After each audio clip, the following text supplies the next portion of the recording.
bisa memulai perkuliahan ini. Oke ya. Oke, jangan lupa screen share screen, share screen dari makalah kalian, PPT kalian.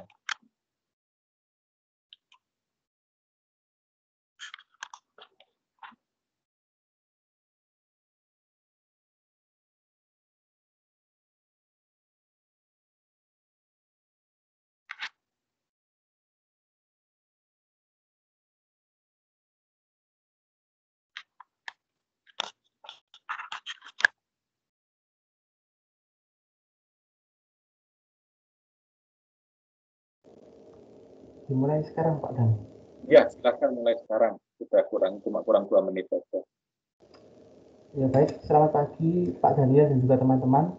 Pada hari ini kelompok kami akan mempresentasikan mengenai The Missing Things of the Risk and Return dengan saya Adriel Regan Susanto dengan NIM 1217-1001. Dan saya Angel dengan NIM 1217-1003. Baik, yang pertama saya akan menjelaskan tentang investasi. Investasi sendiri merupakan salah satu cara dalam mengembangkan jumlah uang atau harta yang dimiliki oleh seseorang. Menurut Tanda Lilin tahun 2010, investasi merupakan komitmen atas sejumlah dana atau sumber daya lainnya yang digunakan pada saat ini dengan tujuan memperoleh keuntungan di masa yang akan datang. Ada banyak pilihan dalam berbagai investasi, yakni seperti memiliki emas, membeli properti, membuka tabungan, atau menempatkan dana di deposito, serta yang lagi banyak diminati ini saat ini adalah berinvestasi di pasar modal.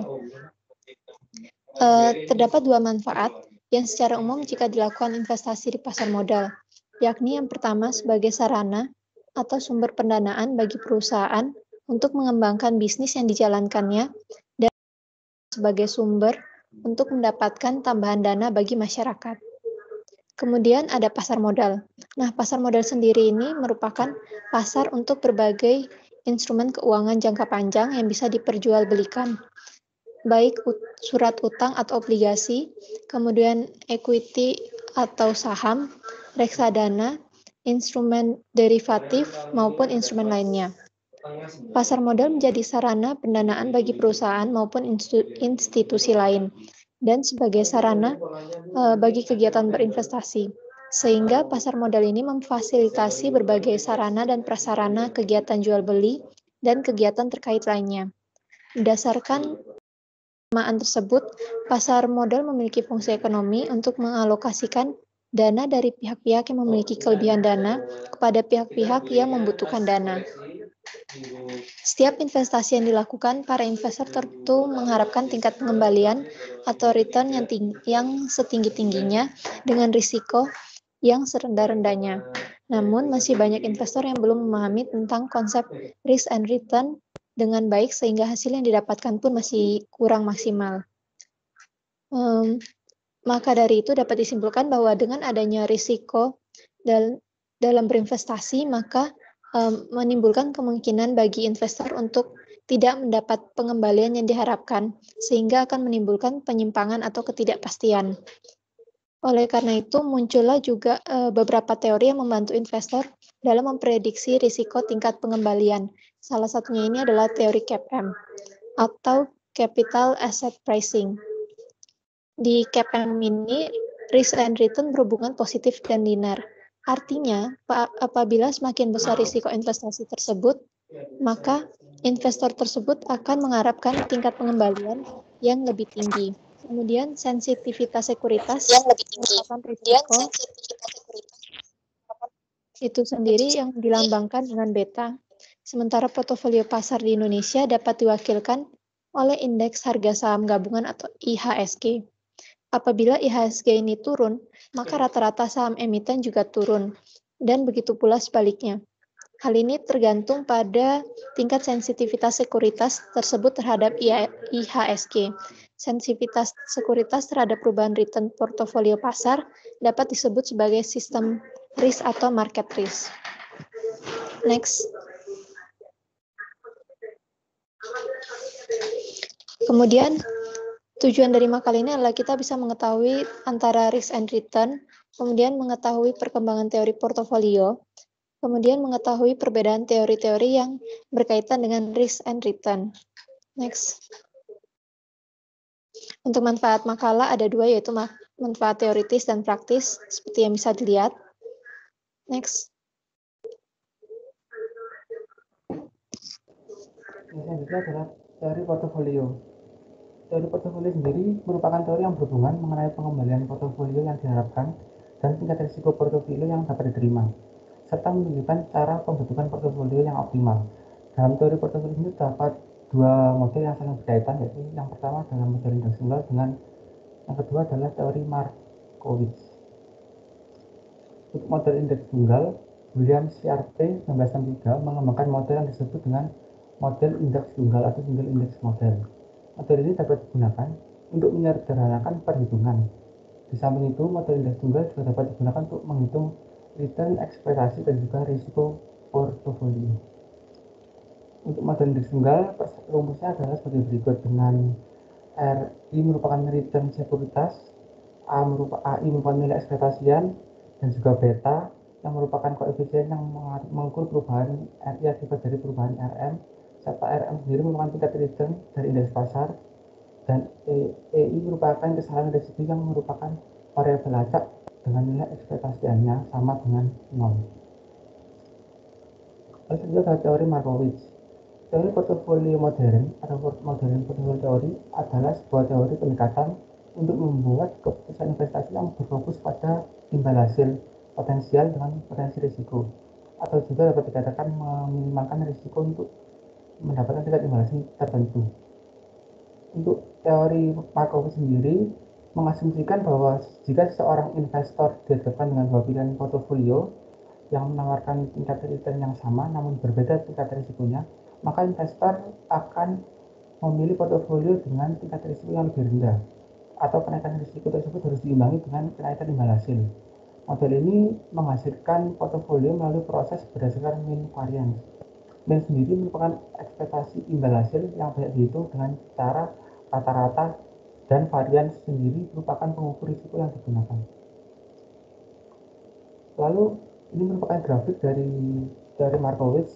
Teori Markowitz mengajarkan untuk berinvestasi dengan cara memecah dana yang diinvestasikan, yang disebut biasanya meletakkannya di jalur yang berbeda-beda, bukan berfokus pada satu jalur saja. Peletakan dana secara terpisah tersebut dimaksudkan untuk mengurangi risiko yang akan timbul ke depan, yang akan melahirkan efisien frontier, atau kalau di grafik ini daerah atas garis, merupakan sebuah kurva atau grafik yang menggambarkan sekumpulan portofolio yang memaksimalkan expected return atau imbal hasil pada setiap level dari setiap risk yang terdapat pada portofolio tersebut. Selanjutnya ada hal-hal yang perlu diperhatikan dalam teori ini, yaitu yang pertama, semua titik portofolio yang ada dalam permukaan efisien mempunyai kedudukan yang sama antara satu dengan yang lainnya.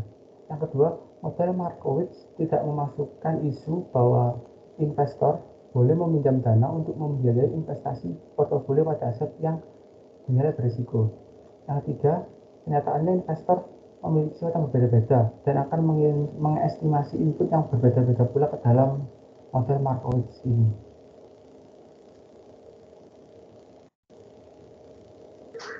Baik, saya akan melanjutkan. Berikutnya ada teori penetapan harga arbitrasi atau arbitrage pricing theory, yaitu APT, mengasumsikan bahwa tingkat keuntungan tersebut dipengaruhi oleh berbagai faktor dalam perekonomian dan industri. Satu kelemahan dari APT ini, bahwa teori ini tidak memberikan panduan tentang bagaimana menentukan faktor risiko yang relevan maupun premi risikonya. Karena model APT mengasumsikan bahwa investor percaya return sekuritas akan ditentukan oleh sebuah model faktorial dengan N faktor risiko, maka return aktual untuk sekuritas I dihitung sebagai berikut. Next.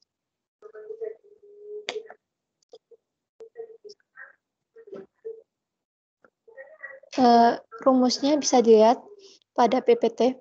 Keterangannya yakni RI merupakan return harapan dari sekuritas I, kemudian A0 yaitu return harapan dari sekuritas I bila risiko sistematis sebesar 0, kemudian B-in yaitu koefisien yang menunjukkan besarnya pengaruh faktor N terhadap return sekuritas I, kemudian F yaitu premi risiko untuk sebuah faktor.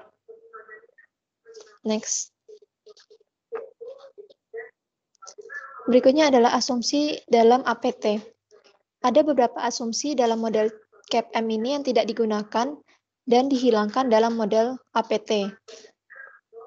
Beberapa asumsi model CAPM yang masih digunakan itu ada 4, yakni yang pertama adalah investor mempunyai kepercayaan yang bersifat homogen. Yang kedua, investor adalah risk averse. Yang ketiga, pasar dalam kondisi seimbang. Yang keempat, return diperoleh dengan menggunakan model faktorial. APT ini didasari oleh asumsi bahwa return harapan untuk suatu sekuritas akan dipengaruhi oleh beberapa faktor risiko. Faktor-faktor risiko tersebut akan menunjukkan kondisi ekonomi secara umum dan bukan merupakan karakteristik umum perusahaan. Next. Kemudian ada kelebihan dan kelemahan dari APT ini sendiri. Kelebihan-kelebihan yang dimiliki yang pertama adalah estimasi return yang diharapkan dengan APT tidak terlalu dipengaruhi portofolio pasar seperti dalam CAPM. Model APT menjadi salah satu pendekatan yang sering digunakan dalam menentukan tingkat pendapatan atau return dari investasi saham di pasar modal.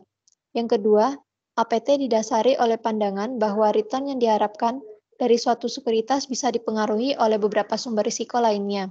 Tidak hanya diukur dengan beta. Kemudian yang ketiga adalah APT memberikan perkiraan terhadap tingkat pengembalian yang lebih baik dibandingkan dengan CAPM.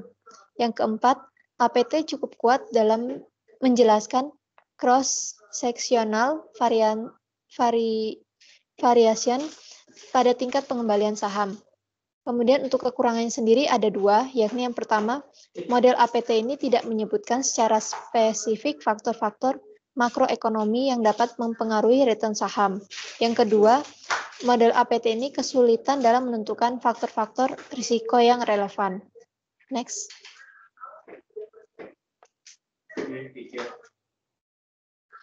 Berikutnya adalah teori growth opportunity. Growth opportunity ini dapat dihitung dari growth total asset maupun growth sales. Growth total asset atau pertumbuhan total aset adalah perubahan atau penurunan atau peningkatan total aktiva yang dimiliki oleh perusahaan. Pertumbuhan perusahaan dalam aset merupakan kemampuan perusahaan untuk meningkatkan ukuran perusahaan. Pertumbuhan total aset ini dihitung dengan persentase perubahan aset pada saat tertentu terhadap tahun sebelumnya. Pertumbuhan aset menggambarkan pertumbuhan aktiva perusahaan yang akan mempengaruhi profitabilitas perusahaan yang meyakini bahwa persentase perubahan total aktiva merupakan indikator yang lebih baik dalam mengukur growth perusahaan.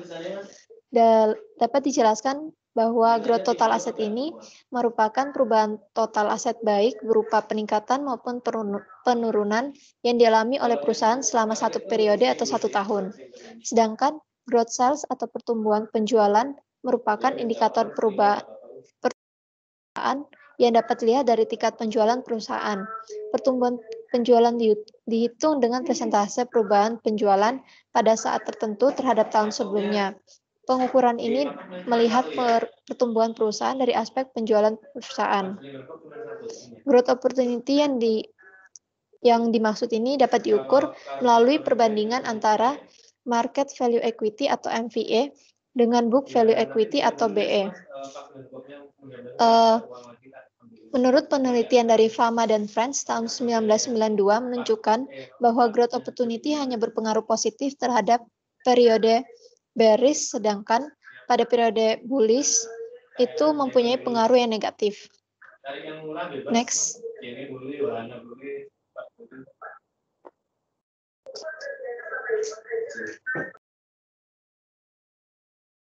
Ya, selanjutnya adalah teori behavior finance. Menurut Markowitz, proses memilih atau menyeleksi sebuah portofolio memiliki 2 tahapan. Tahap yang pertama adalah pembentukan akan sebuah aset yang meliputi kinerja masa depan yang akan datang dari observasi dan juga pengalaman. Setelah belief terbentuk, tahap kedua adalah menentukan pilihan terhadap portofolio. Setiap orang pasti mengharapkan pilihan yang dibuat untuk memberikan konsekuensi keuntungan daripada kerugian. Jadi, selisih kerugian tersebut yang bisa disebut risk secara rasional, orang akan selalu mengharapkan kerugian tersebut bersifat positif. Tipe orang seperti ini disebut juga dengan risk averter. Risk averter sendiri digunakan untuk mengubah preference atau pilihan yang disukai ke dalam suatu bentuk teori, yaitu teori behavior finance. Selanjutnya dari risk-adjusted performance. Melihat kinerja sebuah portofolio tidak bisa hanya melihat tingkat return yang dihasilkan portofolio tersebut, tetapi ada kalanya juga memperhatikan faktor-faktor lain, seperti tingkat dari risiko portofolio tersebut. Beberapa ukuran kinerja portofolio yang sudah memasukkan faktor risiko adalah ada 3 model, yaitu indeks Sharpe, indeks Trainer, dan juga indeks Jensen. Untuk indeks Sharpe sendiri sebenarnya bukan istilah asing dalam dunia finansial. Istilah ini terdapat dalam dunia investasi. Dalam dunia investasi sendiri, investor tentu juga ingin tahu sejauh mana investasi bisa dikatakan menguntungkan bila dari segi pengembaliannya. Nah, indikator tersebut bisa diukur dengan menggunakan Sharpe ratio ini. Sharpe ratio sendiri merupakan ukuran yang digunakan untuk mengukur kelebihan pengembalian atau premi risiko per unit deviasi dalam aset investasi atau strategi perdagangan. Ukuran tersebut digunakan untuk memeriksa kinerja investasi dengan menyesuaikan risikonya. Untuk rumusnya sendiri, Sharpe ratio RP dibanding RF dibagi dengan OP. Dengan RP merupakan return portfolio, RF merupakan risk free, dan juga OP merupakan standar deviasi. Untuk metode indeks Sharpe sendiri, investor cenderung memilih menggunakan indeks ini daripada indeks Trainer dalam mengukur kinerja portofolionya. Selanjutnya adalah metode indeks Trainer. Indeks Trainer sendiri merupakan ukuran kinerja portofolio yang dikembangkan oleh Jack Trainer dan sering disebut juga sebagai rasio imbalan. Sama seperti indeks yang sebelumnya, indeks Sharpe, kinerja portofolio terlihat dalam indeks Trainer ini tergantung pada tingkat pengembalian portofolio dan juga ukuran risiko portofolio. Perbedaan dalam indeks Sharpe bukanlah sebuah garis pasar modal seperti pada indeks yang sebelumnya, tetapi penggunaan garis pasar sekuritas sebagai patokan.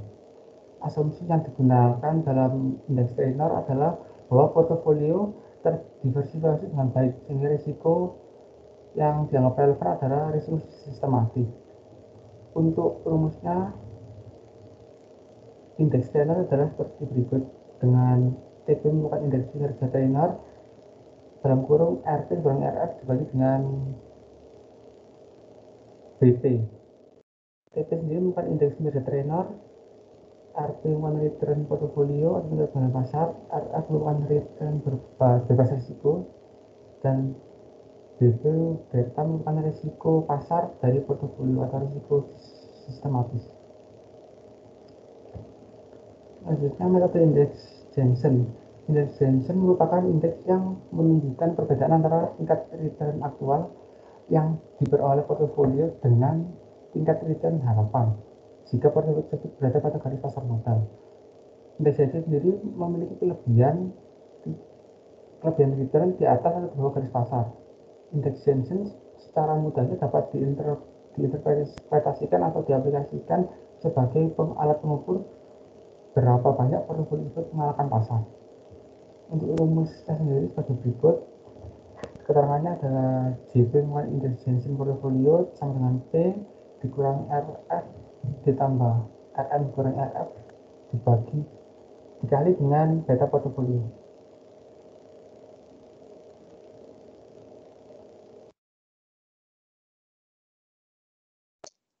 Berikutnya saya akan menjelaskan tentang M2 Performance Measure, merupakan perluasan dari metode Sharpe ratio diperoleh dari cara menghitung Sharpe ratio, kemudian mengalihkan hasil perhitungan Sharpe ratio ini dengan standar defisiasi pasar atau standar defisiasi yang dihitung melalui return pasar. Kinerja dari portofolio ini akan dibandingkan secara langsung dengan kinerja return pasar. Rumus yang digunakan ini dapat dilihat di PPT. Keterangannya sebagai berikut. M2 merupakan nilai rasio dari M2. Kemudian RP merupakan rata-rata peningkatan pengembalian portofolio. Kemudian RF yakni rata-rata risk-free rate. Kemudian ada standar defisiasi pasar dan ada juga standar defisiasi portofolio. Next. Berikutnya ada teori value at risk atau VAR. Menurut Jorion, VAR ini adalah untuk aset tunggal yang dihitung dengan menggunakan persamaan VAR sama dengan alfa dikali dengan S atau standar defisiasi portofolio dikali dengan P, yaitu nilai positif aset. Salah satu teknik pengukuran risiko adalah VAR atau value at risk, merupakan metode perhitungan market risk untuk menentukan risiko kerugian maksimum yang dapat terjadi pada suatu portofolio, baik single instrument maupun multi-instrument, pada confidence level tertentu, selama holding period tertentu, dan dalam kondisi market yang normal. Munculnya VAR tidak lepas dari metode pengukuran risiko yang diterapkan oleh Dennis Waterstone. Nilai VAR selalu disertai dengan profitabilitas yang menunjukkan seberapa mungkin kerugian yang terjadi akan lebih kecil dari nilai VAR tersebut. VAR adalah suatu nilai kerugian moneter yang mungkin dialami dalam jangka waktu yang telah ditentukan. Singkatnya, VAR ini diartikan sebagai suatu besaran angka yang merangkum total risiko dari portofolio yang berisikan beragam aset keuangan. VAR ini mengukur kerugian maksimal yang mungkin terjadi esok hari, lusa, minggu depan, dan seterusnya sesuai dengan periode waktu yang diinginkan.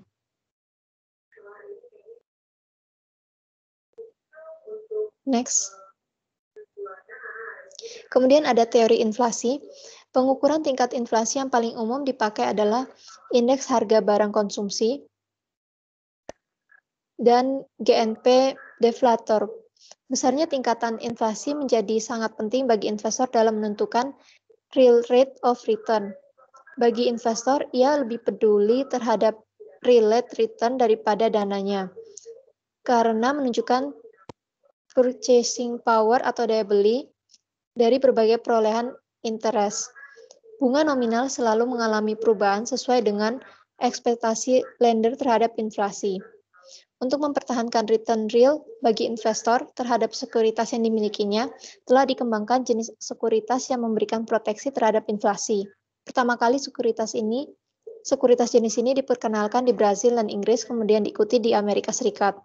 Treasury Inflation Protection Security atau TIPS merupakan obligasi yang diterbitkan oleh pemerintah Amerika Serikat yang memberikan proteksi terhadap perubahan tingkat inflasi. Obligasi ini disebut juga dengan Inflation Index Bond.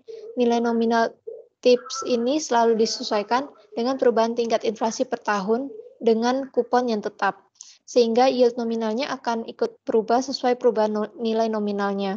Berbeda dengan obligasi konvensional yang nilai nominalnya tetap sampai jatuh tempo. Tingkat inflasi didasarkan pada indeks harga konsumen atau CPI. Kemudian nilai nominal yang diperoleh setiap tahun ke T dari TIPS ini dihitung dengan persamaan NVT atau nilai nominal TIPS pada tahun T yang disesuaikan dengan inflasi. Itu caranya PO atau original face value dikali dengan 1, kemudian ditambah dengan T atau tingkat inflasi dalam 1 tahun dikali dengan 2. Next. Kemudian ada teori yield. Selama periode tahun 1960 sampai 1970-an, berkembang teori baru dengan tentang kurva yield. Teori ini merupakan kombinasi atau komposit dari teori ekspektasi, premi likuiditas, dan segmentasi pasar. Disebut juga preference habitat theory atau composite teori dari kurva yield.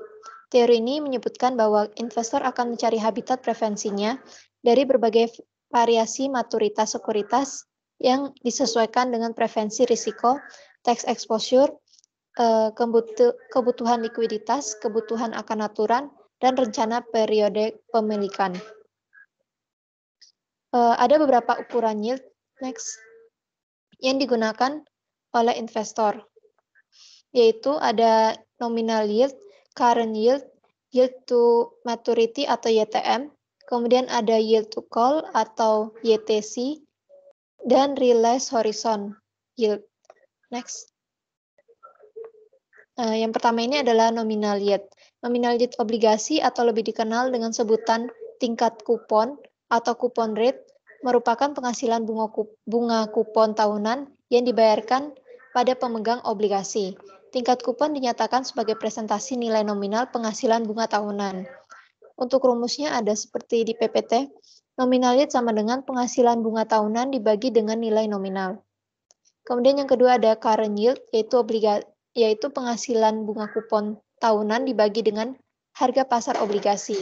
Nominal yield ini mendasarkan pada nilai nominal yang selalu berjumlah tetap, sedangkan current yield berdasarkan pada nilai pasar yang dapat berubah-ubah. Untuk rumusnya bisa dilihat, current yield sama dengan penghasilan bunga tahunan dibagi dengan harga pasar obligasi. Next. Berikutnya ada yield to maturity atau YTM. Merupakan tingkat return majemuk yang akan diterima investor jika membeli obligasi pada harga pasar saat ini dan menahan obligasi tersebut hingga jatuh tempo. Untuk menghitung YTM ini digunakan persamaan sebagai berikut. Yield to maturity merujuk pada tingkat pengembalian investasi yang akan diperoleh investor sampai berakhirnya masa tenor obligasi atau ketika nilai investasi awal dikembalikan seluruhnya kepada investor. Untuk rumusnya sebagai berikut bisa dilihat di PPT. Keterangannya, C merupakan kupon, kemudian N sebagai periode waktu yang tersisa atau tahun, M-nya itu market value, kemudian ada P yaitu harga pembelian atau purchase value. Next. Kemudian ada yield to call atau YTC, adalah tingkat return majemuk yang diperoleh investor jika emiten melunasi atau membeli kembali obligasi yang telah diterbitkan sebelum jatuh tempo. YTC ini adalah yield yang diperoleh pada obligasi yang bisa dibeli kembali. Untuk rumusnya bisa dilihat sebagai berikut, dengan keterangan P ini merupakan harga pasar obligasi saat ini, kemudian YTC-nya itu yield to call, kemudian CI ini adalah pendapatan kupon per tahun, C kecil merupakan periode sampai dengan saat obligasi dilunasi, terus PP-nya ini adalah call price obligasi. Next. Kemudian ada realized atau horizon yield. Realized yield ini merupakan tingkat return harapan investor obligasi bila investor menjual obligasi pada waktu tertentu sebelum jatuh tempo.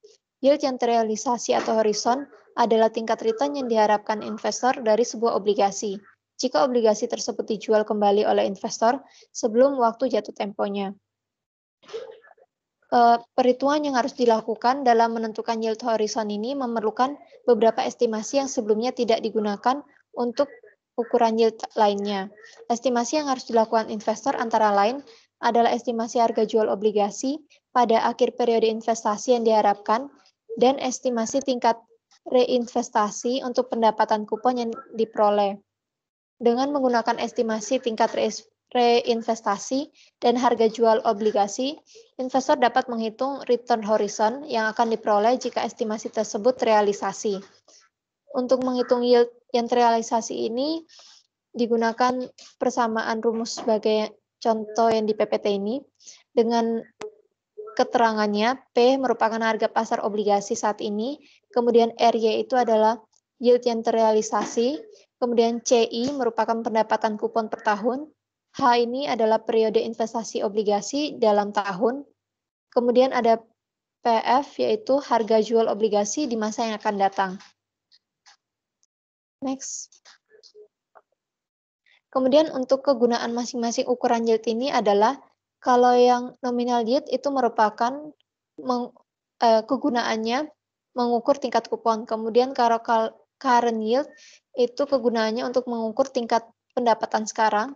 Kemudian YTM atau yield to maturity gunanya untuk mengukur tingkat return harapan jika obligasi disimpan sampai waktu jatuh tempo. Kemudian YTC atau yield to call mengukur tingkat return harapan jika obligasi dilunasi sebelum jatuh tempo.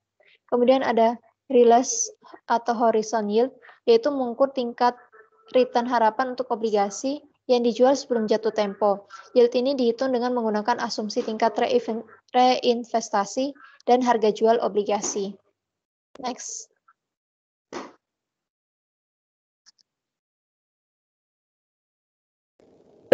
Ya, selanjutnya ada teori volatilitas obligasi.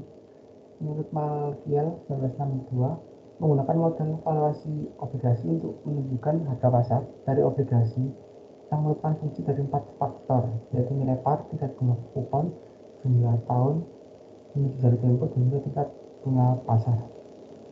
Berbeda dengan harga saham yang dinyatakan dengan bentuk mata uang, harga obligasi sendiri dinyatakan dalam persentase, yaitu persentase dari nilai nominal. Ada 3 kemungkinan harga pasar dari obligasi yang ditawarkan, yaitu yang pertama ada par, nilai pari, lalu yang kedua AT premium atau dengan premi, dan juga ada diskon dengan diskon, yaitu harga obligasi lebih kecil dari nilai nominal. Selanjutnya ada teori segmentasi pasar. Pada tahun 1950 sampai 1960 timbul teori baru sebagai penantang dari teori ekspektasi yang dikenal dengan argumen segmentasi pasar atau Hodgkin pressure theory. Argumen segmentasi pasar sendiri adalah suatu teori tentang kurva yield yang menyebutkan bahwa pasar keuangan dipisahkan dengan jelas dalam beberapa pasar berdasarkan pada preferensi maturitas bagi investor, sehingga permintaan dan juga penawaran maupun dari pinjaman dan sekuritas dari setiap pasar ditentukan oleh perbedaan tingkat bunga jangka panjang dengan tingkat bunga jangka pendek. Asumsi dari teori segmentasi pasar ini adalah semua sekuritas tidak dapat disubstitusikan secara bebas dalam, yaitu preferensi maturitas mengelompokkan investor dalam beberapa grup, dan tiap grup tersebut tidak akan keluar dari rentang maturitas yang lain. Jadi investor tersebut dapat memiliki beberapa segmen atau subpasar keuangan. Nah, implikasi dari teori segmentasi pasar sendiri adalah jika perbedaan maturitas terlihat sangat jelas antara tiap kelompok investor, maka pemerintah akan membuat kebijakan pada pasar dengan mempengaruhi kurva yield dengan cara merubah kekuatan permintaan dan juga penawaran dari setiap segmentasi pasar. Kondisi atau keadaan pasar sendiri dapat diklasifikasikan dengan 3 definisi yang dikemukakan oleh Schneebel et al. Yaitu yang pertama ada bull and bear, up and down market, dan substansial up and down market. Untuk bull and bear sendiri atau disebut dengan periode bullish adalah bulan di mana terdapat kenaikan harga saham secara umum pada periode tertentu, sehingga dalam periode tersebut lebih tinggi dibandingkan dengan periode sebelumnya. Sebaliknya, dari bullish dan juga bearish merupakan perubahan IHSG periode hari ini yang menurun dibandingkan dengan periode hari sebelumnya. Definisi ini sangat sensitif terhadap tren pasar. Dalam pasar tersebut dilihat juga terdapat banyak permintaan yang kuat dan juga pasokan yang lemah untuk sekuritas. Dengan kata lain, banyak investor yang ingin membeli sekuritas sementara sedikit yang tertarik untuk menjual. Akibatnya adalah harga saham akan naik karena investor bersaing untuk mendapatkan equity atau modal yang tersedia di dalam pasar modal. Yang kedua ada up and down market, merupakan periode up market, yaitu bulan yang memiliki tingkat return pasar positif, sedangkan down market merupakan bulan yang memiliki tingkat return pasar negatif. Karena perilaku pasar sendiri dipengaruhi oleh dan ditentukan oleh bagaimana tiap orang beraktivitas di pasar saham, maka psikologi juga sentimen investor akan mempengaruhi apakah pasar akan naik maupun turun. Kita ada substansial up and down market, yaitu definisi ini membagi bulan pengamatan menjadi tiga bagian, yaitu pergerakan naik yang besar, yang kedua pergerakan turun yang besar, dan yang ketiga tidak termasuk pergerakan naik atau turun atau dikatakan datar. Pergerakan besar adalah pergerakan yang secara absolut memiliki nilai lebih besar atau setengah kali dari standar deviasi return pasar selama periode pengamatan. Selanjutnya ada teori durasi. Menurut Jones 2000, teori durasi penting untuk analisis obligasi dan juga manajemen karena tiga alasan penting. Jadi yang pertama, durasi menjelaskan perbedaan efektif life antara obligasi-obligasi yang memiliki durasi yang sama tetapi memiliki maturitas yang berbeda. Dan yang kedua, konsep durasi digunakan dalam strategi manajemen obligasi, terutama dalam strategi imunisasi. Lalu yang ketiga, bagi investor obligasi, durasi menunjukkan tingkat ukuran sensitivitas harga terhadap perubahan suku bunga. Lalu ada teori suku bunga. Untuk menjelaskan besarnya slope dan perubahan yang terjadi pada kurva hasil tersebut, teori suku bunga memiliki tiga teori struktur tingkat bunga, yaitu yang pertama ada teori harapan, teori, dan yang kedua teori preferensi likuiditas, yang ketiga teori preferensi habitat. Untuk teori harapan disebut juga dengan teori ekspektasi atau ekspektasi teori motivation, dikemukakan oleh Victor Fromm pada tahun 1964. Teori ini lebih menekankan pada faktor hasil atau outcomes ketimbang dengan kebutuhan. Seperti yang dikemukakan, teori ini juga menyatakan bahwa intensitas kecenderungan untuk melakukan dengan cara tertentu tergantung pada intensitas harapan bahwa kinerja yang baik akan diikuti dengan hasil yang pasti. Yang kedua ada teori preferensi likuiditas, yaitu tingkat bunga akan mencerminkan jumlah tingkat bunga sekarang dan tingkat bunga jangka panjang yang diharapkan. Ditambah lagi dengan premi likuiditas untuk mendorong investor meminjamkan dananya dalam jangka panjang. Maka perusahaan memberikan premi likuiditas kepada investor yang memberikan pinjaman jangka panjang. Perbedaan teori ini dengan teori berikutnya, yaitu teori harapan, adalah ketidakpastian mengenai tingkat bunga yang diharapkan di masa yang akan datang. Ada teori preferensi habitat. Teori preferensi habitat sendiri mengedepankan bahwa investor mempunyai preferensi terhadap sektor maturitas tertentu dan mereka akan beralih ke maturitas lain jika terdapat imbalan yang memadai. Pada teori ini, bentuk kurva yield akan ditentukan oleh tingkat bunga di masa yang mendatang. Karena asumsinya investor mau mengubah preferensi sektor maturitasnya jika ada imbalan yang lebih memadai atau lebih tinggi.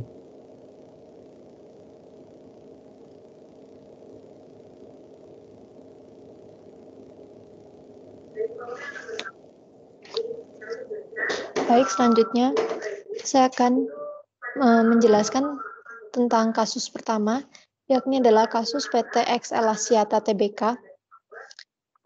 CAPM atau Capital Asset Pricing Model merupakan praktek yang sering digunakan untuk menentukan nilai cost of equity. Pada makalah ini, kasus yang dibahas yaitu perhitungan cost of equity dari perusahaan PT XL Axiata Tbk.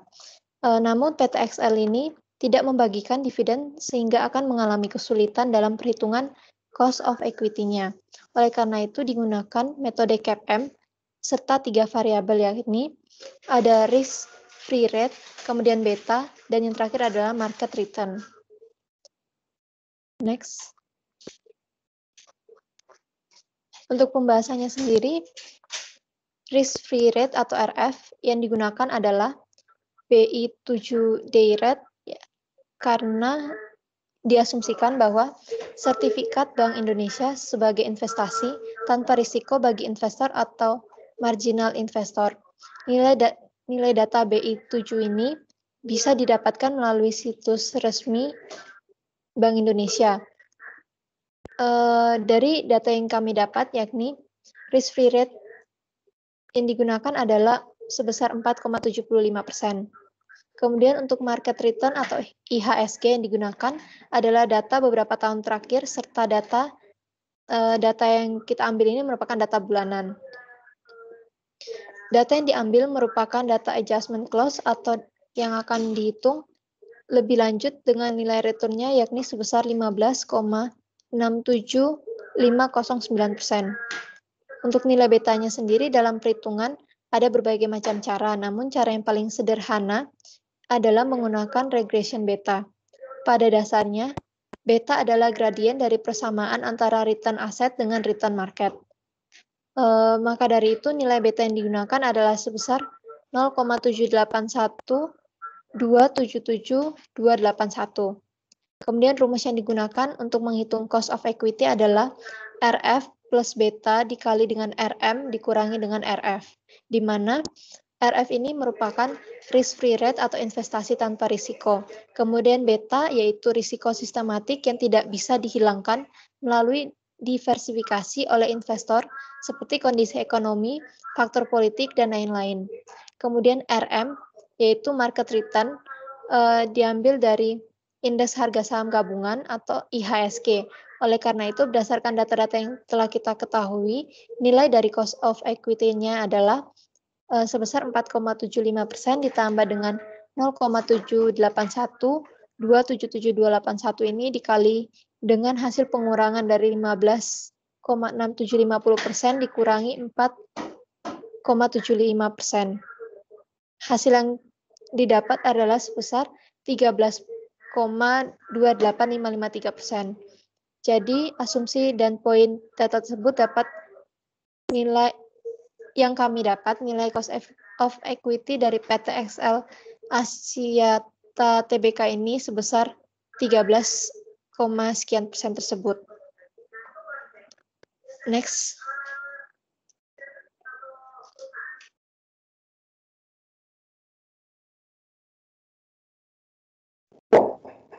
Ya, ini adalah studi kasus yang kedua, yaitu analisa reksadana menggunakan ketiga metode tersebut, yaitu metode Sharpe, Trainer, dan Jensen. Reksadana yang digunakan sebagai referensi adalah Panindana Maksima dan juga Panindana Prima periode 10 yang terakhir, yaitu 31 Desember 2008 sampai dengan 2018. Yang menjadi komponen pasar adalah IHSG untuk periode yang sama. Data yang digunakan adalah NAB atau up setiap akhir bulan, dan berdasarkan hasil penggunaan data tersebut, informasi komponen-komponen yang dibutuhkan untuk dasar perhitungan adalah sebagai berikut.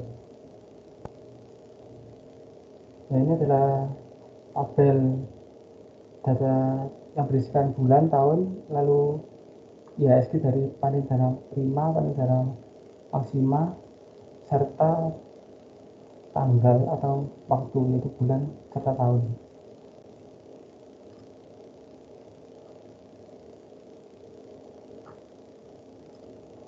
Nah, berdasarkan data tersebut dapat diketahui bahwa komponen return geometri bulanan Panindana Maksima adalah sebesar 1,58%, lalu untuk Panindana Prima sebesar 1,409%, lalu untuk annualized return Panindana Maksima sebesar 20% dan Panindana Prima sebesar 18%.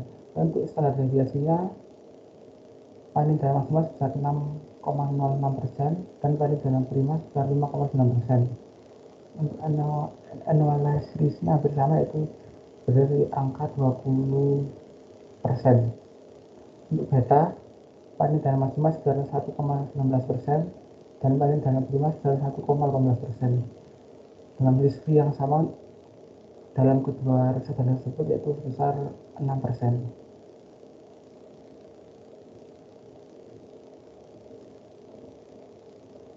Ya, pembahasannya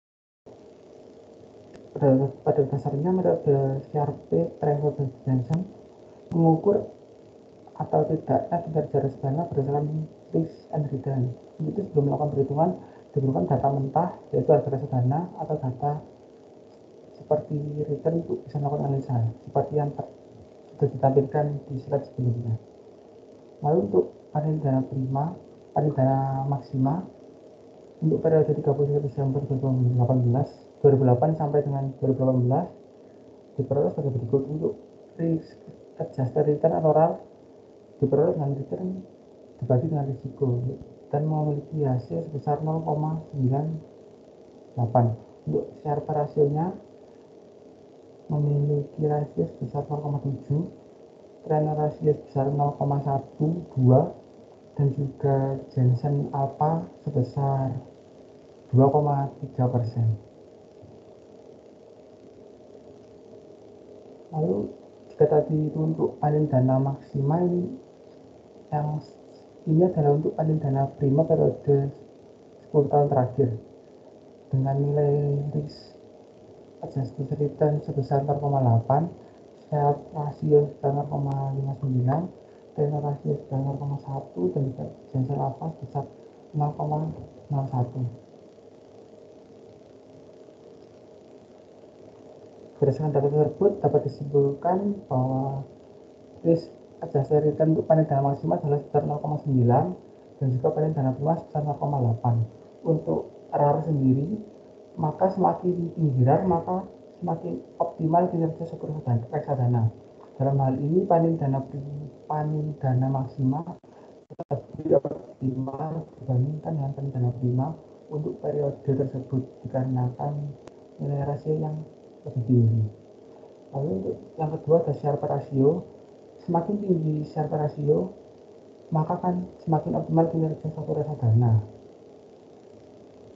Untuk Sharpe rasio dalam hal ini panen dana maksima lebih optimal dibandingkan dengan panen dana prima untuk periode investasi 2008 sampai dengan 2018. Trainer rasio semakin tinggi trainer rasio maka akan semakin tinggi pula dan juga semakin optimal reksadana tersebut melakukan kinerjanya. Dalam hal ini panen dana maksima lebih tinggi yaitu dengan hasil 0,123 dibandingkan dengan panen dana prima yang hanya sebesar 0,10.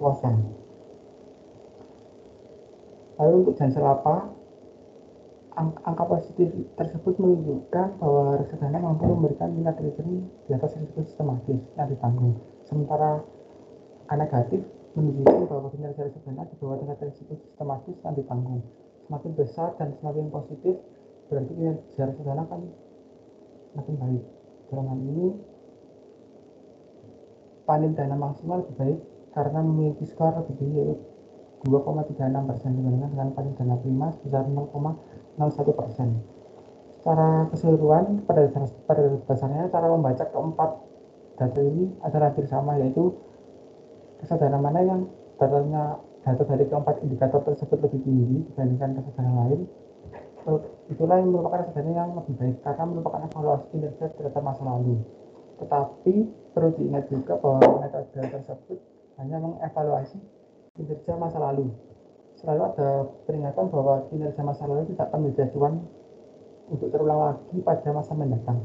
Untuk itu apapun hasil yang diperoleh dari hasil analisa tersebut, investor tetap perlu mencermati perkembangannya dari waktu ke waktu, bukan dengan kinerja reksadana yang telah terjadi di masa lalu.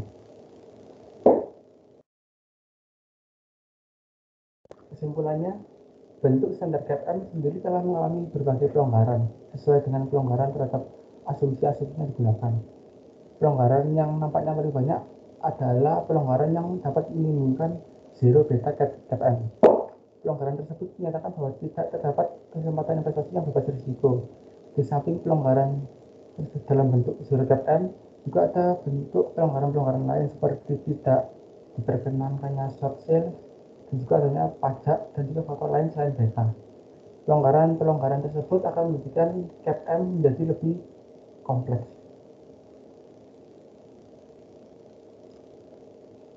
Ya, sekian presentasi dari kelompok kami. Berikutnya akan dibuka sesi pertanyaan untuk 3 penanya pertama.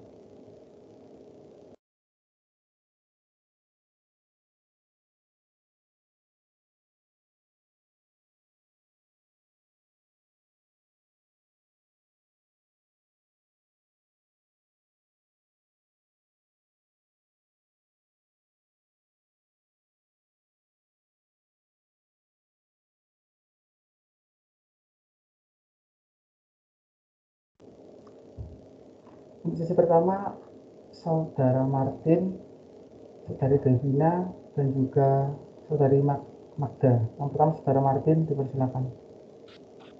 Ya, terima kasih atas kesempatannya.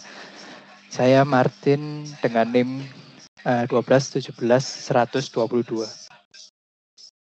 Pertanyaan saya, kan tadi kan dijelaskan ada current yield sama yield to maturity lah. Kalau apa perbedaannya itu kalau dilihat dari variabel perhitungannya? Sekian, terima kasih.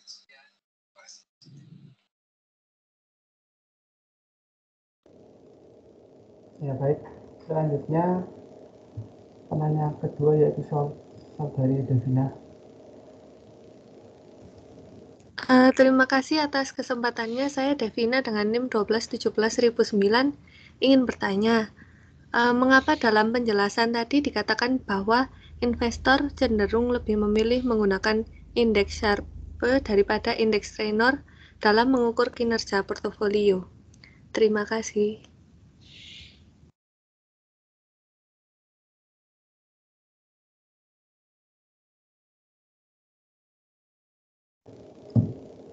Ya baik, terima kasih. Selanjutnya Saudari Magda, dipersilakan. Baik, terima kasih untuk kesempatannya. Saya Magdalena dengan NIM 20. Yang ingin saya tanyakan adalah bagaimana sikap investor yang risk averse dalam menentukan alternatif investasi yang akan dilakukan. Terima kasih. Baik, terima kasih atas pertanyaannya. Kami akan berdiskusi terlebih dahulu.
Ya baik, saya akan mencoba menjawab pertanyaan dari Saudara Martin.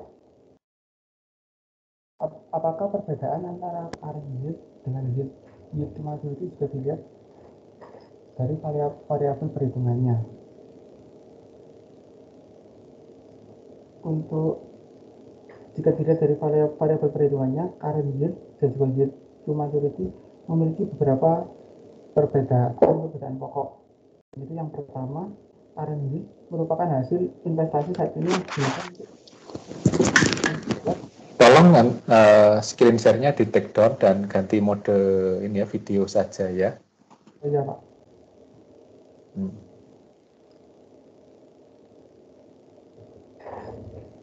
Lalu yang kedua, current yield dan yield to maturity juga memiliki perbedaan, yaitu hasil investasi obligasi hingga dari tempo yang merupakan total pengembalian investasi yield to maturity, sedangkan hasil investasi saat ini tidak bisa menunjukkan hal tersebut atau current yield.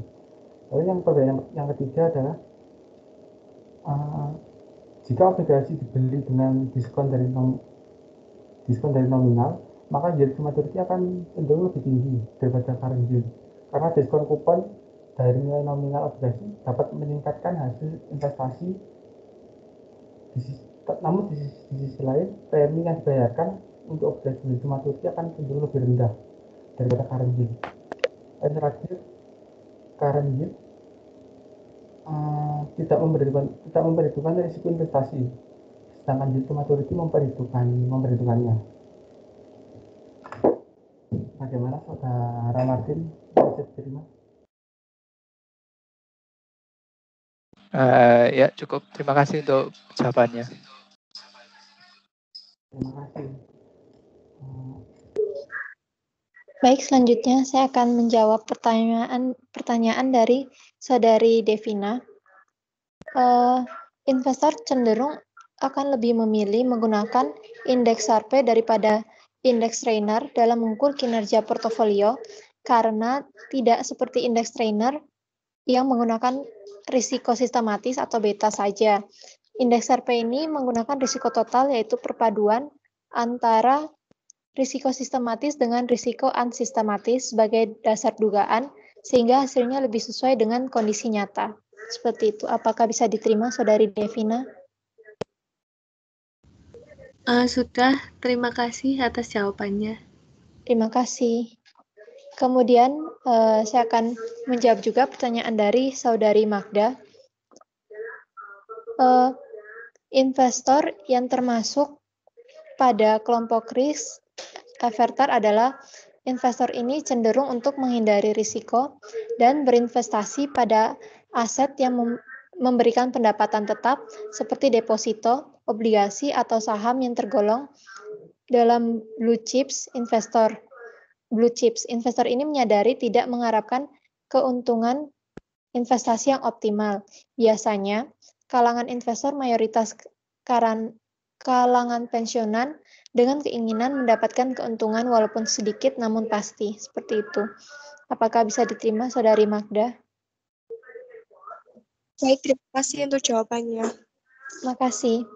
Selanjutnya akan dibuka sesi kedua. Untuk sesi kedua ini, Saudari Rati, kemudian Saudari Bella, dan Saudari Resa. Dipersilakan untuk Saudari Rati. Baik, terima kasih atas kesempatannya. Saya Ratih dengan NIM 1217126. Yang ingin saya tanyakan, apa sih yang dimaksud dengan strategi portofolio aktif dan strategi portofolio pasif? Dan mungkin juga bisa dijelaskan apa perbedaannya dari kedua strategi tersebut. Terima kasih. Baik, terima kasih Saudari Rati atas pertanyaannya. Kemudian Saudari Resa, dipersilakan.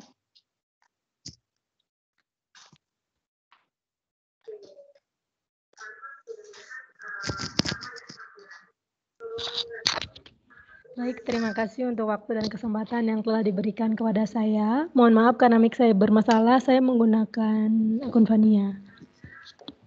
Nama saya Resantiani, NIM saya 1217127. Yang ingin saya tanyakan adalah, ada istilah antara portofolio efisien dan portofolio optimal. Menurut kelompok, apa yang membedakan keduanya? Terima kasih. Terima kasih. Kemudian yang terakhir Saudari Bella, dipersilakan.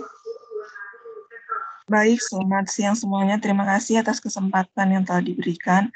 Saya Bella Cynthia dengan NIM 1217104.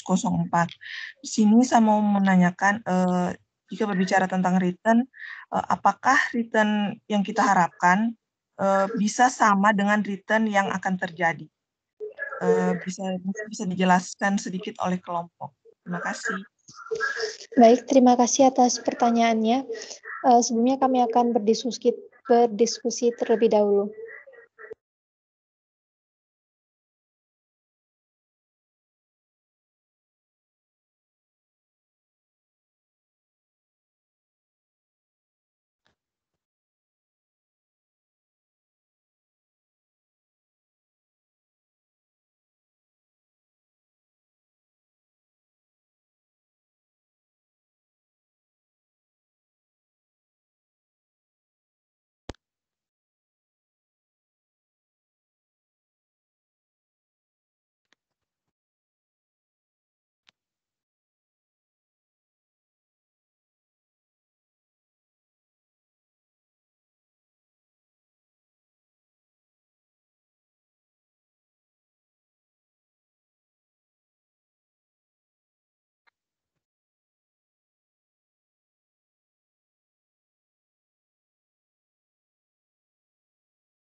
Ya, saya akan mencoba menjawab pertanyaan dari saudari Bella.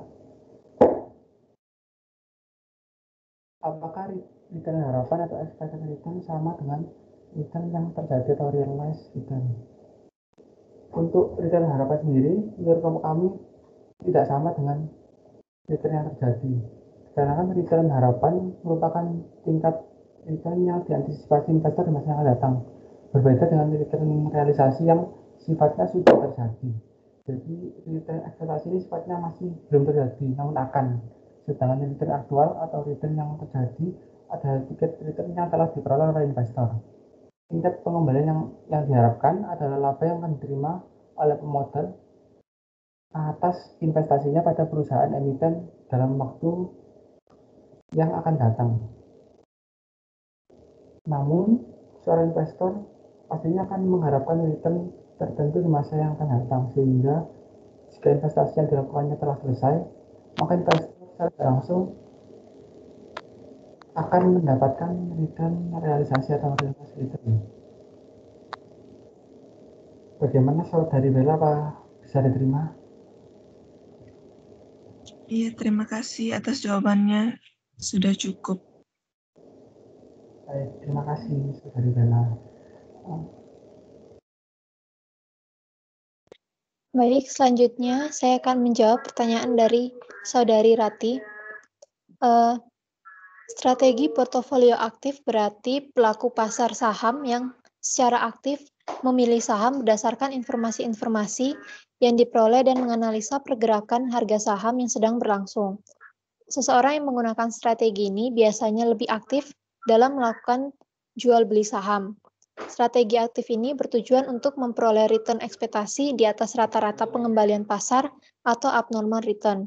Sedangkan pada strategi portofolio pasif, investor akan lebih pasif dalam melakukan jual beli saham. Namun, investor tetap menggunakan informasi dan analisa-analisa yang dapat membuat mereka bisa mengambil keputusan beli saham. Seperti itu. Apa bisa diterima, Saudari Rati? Baik, terima kasih atas penjelasannya. Terima kasih. Kemudian berikutnya, saya akan menjawab juga pertanyaan dari Saudari Resa. Portofolio efisien sendiri merupakan portofolio dengan return tertinggi pada risiko tertentu atau portofolio dengan risiko terendah pada return tertentu. Dalam pembentukan portofolio, investor selalu ingin memaksimalkan return harapan dengan tingkat risiko tertentu yang bersedia ditanggungnya. Kemudian untuk portofolio optimal sendiri merupakan portofolio yang dipilih sesuai dengan preferensi investor dari himpunan portofolio. Kemudian dalam pembentukan portofolionya ini, investor memilih portofolio dari sekian banyak pilihan yang ada pada kumpulan portofolio efisien. Seperti itu. Apakah bisa diterima, Saudari Resa? Ya, sudah bisa. Terima kasih, Angel. Terima kasih. Selanjutnya dibuka sesi ketiga.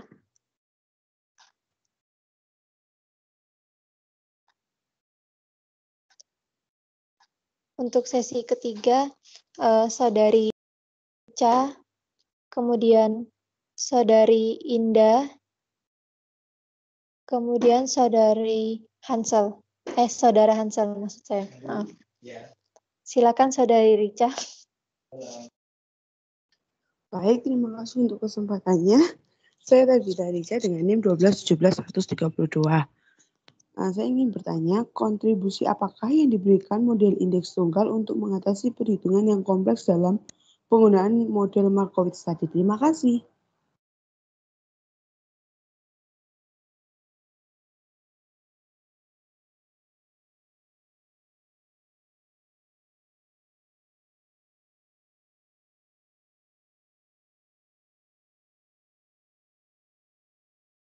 Baik, terima kasih. Berikutnya Saudari Indah. Terima kasih atas kesempatannya. Saya Indawati Rahayu dengan NIM 1217116. Saya mau bertanya mengenai apa manfaat dari diversifikasi pada berbagai kelas aset. Terima kasih.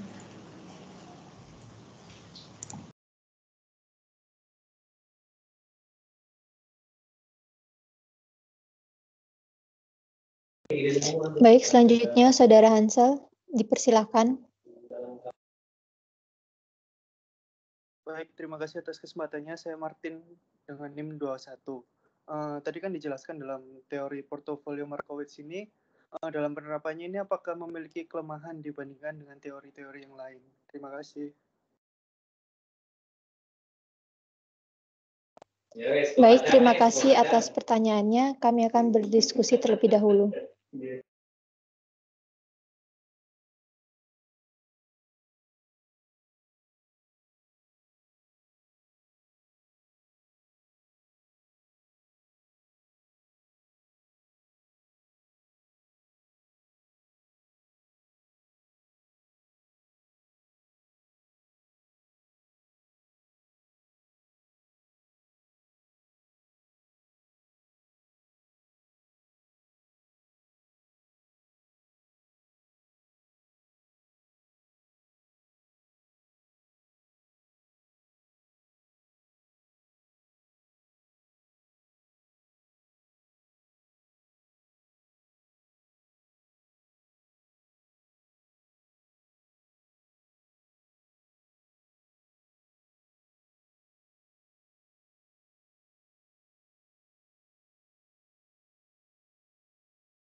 Baik, saya akan menjawab pertanyaan dari Saudari Indah.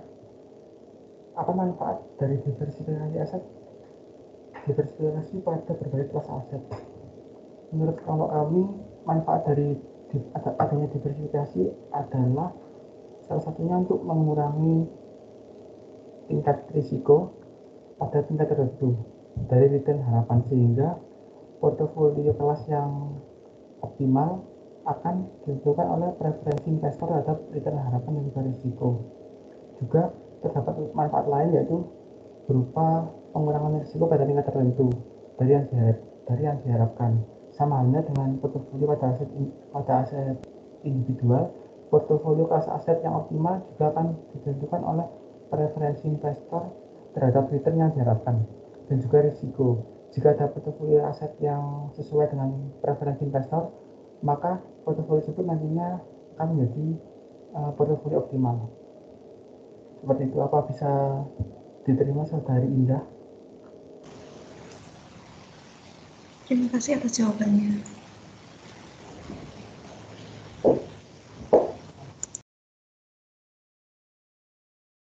Baik, selanjutnya saya akan menjawab pertanyaan dari Saudara Hansel. Kelemahan teori portofolio Markowitz ini ada beberapa. Yang pertama, permasalahan klasik dari sudut pandang manajemen keuangan yang selalu muncul, yaitu pada saat data yang digunakan dalam kajian adalah data masa lalu. Data masa lalu tersebut tidak hanya memberikan suatu jawaban yang sulit untuk dijadikan suatu estimasi ke depan, tetapi juga diragukan keakuratan datanya. Bisa saja data-data keuangan yang dihasilkan tersebut merupakan data yang telah diubah oleh manajemen perusahaan atau yang kita kenal sebagai tindakan manajemen laba atau earning management, sehingga dapat menimbulkan permasalahan di kemudian hari. Kemudian kelemahan kedua, studi yang dilakukan Markowitz tidak menjelaskan waktu, yaitu berapa lama waktu yang tepat untuk memperhitungkan diversifikasi tersebut. Dengan demikian, analisis tersebut menjadi tidak meyakinkan. Kemudian, kelemahan ketiga adalah data yang diambil atau pada saat dianalisis menggunakan varians dan berbagai alat lainnya sulit dipahami dan diprediksi karena merupakan data masa lalu. Seperti itu. Apakah bisa diterima, Saudara Hansel?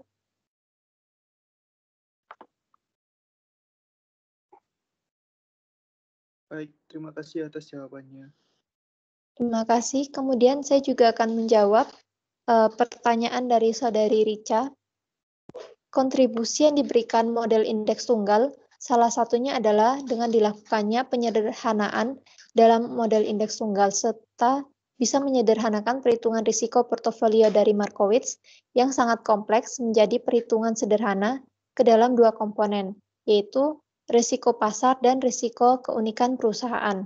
Bahkan varian pada tahun 1993 menyatakan bahwa model indeks tunggal SARPE mampu mengurangi dimensi permasalahan portofolio secara dramatis dan membuat perhitungan portofolio menuju manajemen sangat sederhana. Seperti itu. Apakah bisa diterima, Saudari Rica? Baik, terima kasih untuk jawabannya. Baik, terima kasih.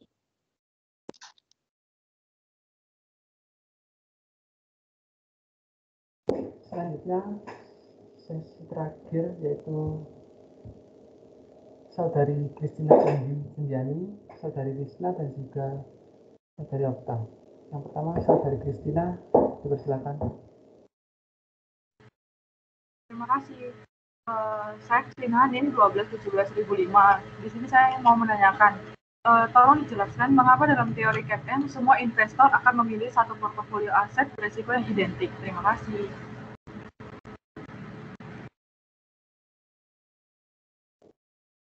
Baik, untuk yang kedua, Saudari Okta. Baik, terima kasih kesempatannya. Saya Oktaviana, NIM 24. Saya ingin bertanya, menurut kelompok kalian, apakah faktor-faktor yang perlu diperhatikan investor dalam mengevaluasi kinerja portofolio? Terima kasih. Baik, terima kasih. Selanjutnya, Saudari Risna, silakan.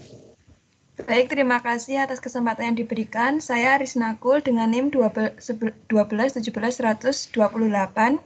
Saya akan bertanya, keputusan alokasi aset bisa meliputi pengalokasian dana pada berbagai aset di berbagai negara. Nah, menurut kelompok Anda, apa manfaat yang diperoleh investor dari tindakan tersebut? Terima kasih. Baik, terima kasih. Akan kami diskusikan terlebih dahulu.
Baik, saya akan menjawab pertanyaan dari Saudari Cendi. Mengapa teori CAPM semua investor akan memilih satu portofolio aset yang maksudnya aset berisiko yang identik? Karena dalam teori CAPM ini asumsi-asumsinya menjadikan teori CAPM hanya berlaku pada pasar yang seimbang. Pada pasar yang seimbang, investor tidak akan memperoleh return abnormal, sehingga mereka akan memilih portofolio pasar, di mana dalam portofolio pasar terdapat sebuah titik optimal dan para investor akan memilih pada titik tersebut. Apakah bisa diterima, Saudari Christina? Sudah, terima kasih. Baik, terima kasih. Saya akan menjawab juga pertanyaan dari Saudari Risna. Manfaat yang bisa diperoleh investor dari diversifikasi atau pengalokasian dana pada berbagai aset di berbagai negara. Dengan menggunakan strategi diversifikasi ini, investor berpeluang meraih manfaat maksimal melalui semua produk yang tersedia tadi. Caranya, aset investasi sebaiknya disebar pada masing-masing produk yang porsinya atau presentasinya disesuaikan dengan karakter investasi. Kemudian, karakter investasi seseorang itu tentu saja berbeda-beda. Yang secara umum ada 3 macam, yaitu agresif, moderat, dan konservatif. Dunia investasi ini tidak lepas dari prinsip high risk dan high return. Artinya masing-masing produk memiliki profil berbeda-beda dari sisi keuntungan dan risikonya. Umumnya berbanding lurus. Selain itu, terdapat aspek tingkat likuiditas yang berbeda di antara masing-masing instrumen investasi. Produk yang memiliki peluang untung besar juga memiliki risiko tinggi. Begitu pula sebaliknya. Sebagai contoh, potensi return investasi di saham tentu saja berbeda dengan obligasi. Umumnya saham memberikan return yang besar daripada obligasi. Namun, tentu risiko berinvestasi di saham ini lebih besar karena fluktuasi harga saham cenderung lebih besar daripada obligasi. Sementara aspek likuiditas sendiri artinya adalah kemudahan untuk membeli dan menjual sebuah instrumen investasi. Ada juga manfaat lain, yaitu berupa pengurangan risiko pada tingkat tertentu dari yang diharapkan.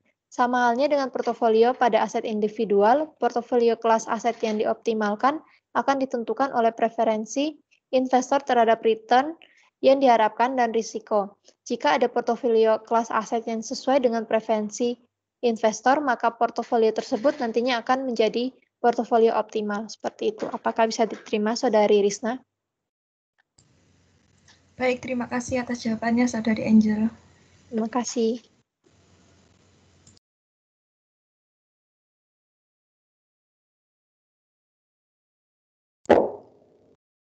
Ya, selanjutnya saya akan menjawab pertanyaan dari Okta. Menurut kelompok, apakah faktor-faktor yang perlu diperhatikan investor dalam mengevaluasi kinerja dari suatu portofolio? Ya, menurut kelompok kami, faktor-faktor yang perlu diperhatikan ada 4 hal penting, yaitu yang pertama, periode waktu. Maksudnya adalah periode waktu ini digambarkan jika ada 2 portofolio yang memberi return yang sama tetapi dalam periode waktu yang berbeda, maka sebaiknya kita memilih portofolio dengan tingkat periode yang lebih singkat. Oleh sebab itu, kita perlu memperhatikan faktor periode waktu tersebut. Yang kedua adalah tingkat risiko, yaitu risk adjusted, yaitu bahwa pengukuran kinerja portofolio tidak hanya dilihat dari besarnya return portofolio saja, tetapi harus memperhatikan besarnya risiko yang ditanggung untuk memperoleh besarnya return tersebut. Semakin tinggi tingkat risiko, maka akan semakin tinggi pula return yang diharapkan. Lalu yang ketiga ada penggunaan dasar dugaan atau benchmark. Jadi dalam investasi, seorang investor perlu membandingkan return portofolio yang dimiliki dengan return yang dihasilkan oleh alternatif portofolio lain yang sebanding. Portofolio yang terpilih sebagai pembanding tersebut juga harus bisa secara akurat untuk mencerminkan tujuan yang ingin dicapai oleh investor. Lalu yang terakhir ada tujuan investasi, yaitu Tujuan investasi sifatnya bermacam-macam sesuai dengan tujuan investor. Tujuan yang berbeda akan mempengaruhi juga pemilihan portofolio yang dikelolanya, dan juga mempengaruhi kinerja portofolio yang telah dipilih tersebut. Bagaimana saudari Okta, apakah dapat diterima? Sudah, baik. Terima kasih. Baik, sekian presentasi dari kelompok kami. Selanjutnya saya kembalikan ke Pak Daniel.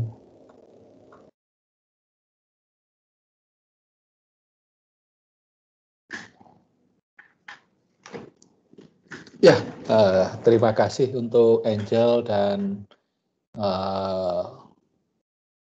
si Regan ya, yang sudah menampilkan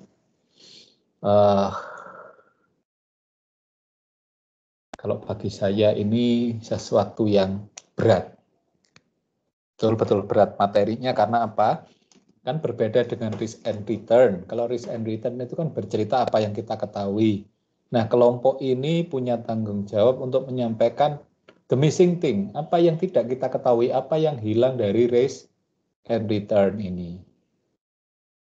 Terlepas katakanlah dari ini saya bacanya dari sebelum kuliah ini mulai sampai kemudian kuliah ini berjalan juga belum selesai ya mengomentarinya juga. Jadi ada akhirnya banyak banget yang kelompok ini harus sajikan.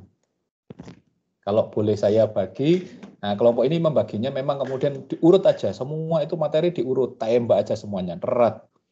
Yang pertama itu sebenarnya adalah ya nggak apa-apa juga sih, tapi jadinya akhirnya jadi harus diklasifikasi lagi. Mungkin yang tidak terlalu memperhatikan dan tidak namanya risk and return akan kebingungan karena ini the missing thing, hal yang hilang yang tidak kita ketahui dari risk and return. Apa aja? Nah, berangkat dari awal itu sebenarnya berangkat dari risk and return itu sendiri apa? Nah, risk and return itu sebenarnya ada dua yang nantinya kemudian menjadi tiga. Jadi yang pertama ini risk and return yang untuk menghitung saham sebenarnya ya. Karena kalau kita ngomong obligasi dan saham itu agak beda. Karena satunya sifatnya tetap, satunya sifatnya fluktuatif. Nah, risk and return ini adalah yang pertama itu adalah bagaimana kita menghitung saham untuk saham dan kemudian untuk obligasi. Dan kemudian bagaimana menggabungkan semuanya investasi itu di dalam sebuah kegiatan yang namanya reksadana. Oke, jadi kalau kita ketahui risk and return itu berangkat dari pembahasan mengenai apa? CAPM dibahas duluan.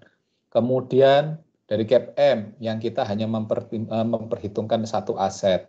Kemudian bergeser APT yang arbitrage, yang bebas. Faktornya yang mempengaruhi resikonya itu bebas. Nah, kebetulan kalau ngomong keilmuan gitu, CAPM ini ahlinya Pak Re, karena memang kemudian skripsinya dan sebagainya, tesisnya pembelajarannya memang kemudian di CAPM. Kebetulan saya penganut yang lain, saya penganut APT.